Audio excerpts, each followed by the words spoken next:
గారు వచ్చి ఆమెను అమ్మ నువ్వు 19 years నేను ఒళ్ళో పెట్టుకొని కూర్చోవాలి ఏదైనా చాలా మాట్లాడి కౌంటర్ ఇచ్చారు కదా. అన్ని అనవసరం. అక్కడ జరిగిన దాన్ని బట్టి ఆమె ఎట్లా న్యాయం చేయాలి, అసలు అవునా ఇంత బాధపడ్డావా, అసలు ఇంతవరకు రావాల్సి వచ్చిందా, నన్ను అడక్కపోయావా, కనీసం నేను ఏదైనా చెప్పేదాన్ని నేను ఆ ఉద్దేశంతో అనలేదు, నేను అలా చూడలేదు అని ఆమె నెమ్మదిగానైనా చెప్పాల్సింది.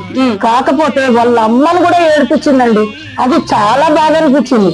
ఎందుకంటే వాళ్ళమ్మ ఈ అమ్మాయి ఓడిపోయింది అన్నట్టుగా మీరు సెలెక్ట్ చేశారు. ఓడిపోయింది అన్నప్పుడు ఓడిపోయిన వాళ్ళను ఎట్లా తీసుకోవాలండి, వాళ్ళను వాళ్ళ మనసు నచ్చుకుంటే ఓదార్చాలి కదా. మీరు ఇట్లా కాదు, ఇట్లా ఈ తప్పు ఈ వాడు తప్పు చదివారు పాడారు కాబట్టి దీన్ని మంచిగా నేర్చుకోమ్మా, మంచిగా మళ్ళీ పాడండి, మళ్ళీ ఛాన్స్ ఉంది మీకు అన్నట్టు చెప్పాలి. గాని ఆ మనసు చచ్చిపోయేటట్టు ఆ మనిషి ఇంకా నాకు వద్దులే, ఇక వీళ్ళు నన్ను అసహించుకున్నారు, నాకు ఇక్కడ స్థానం లేదు అన్న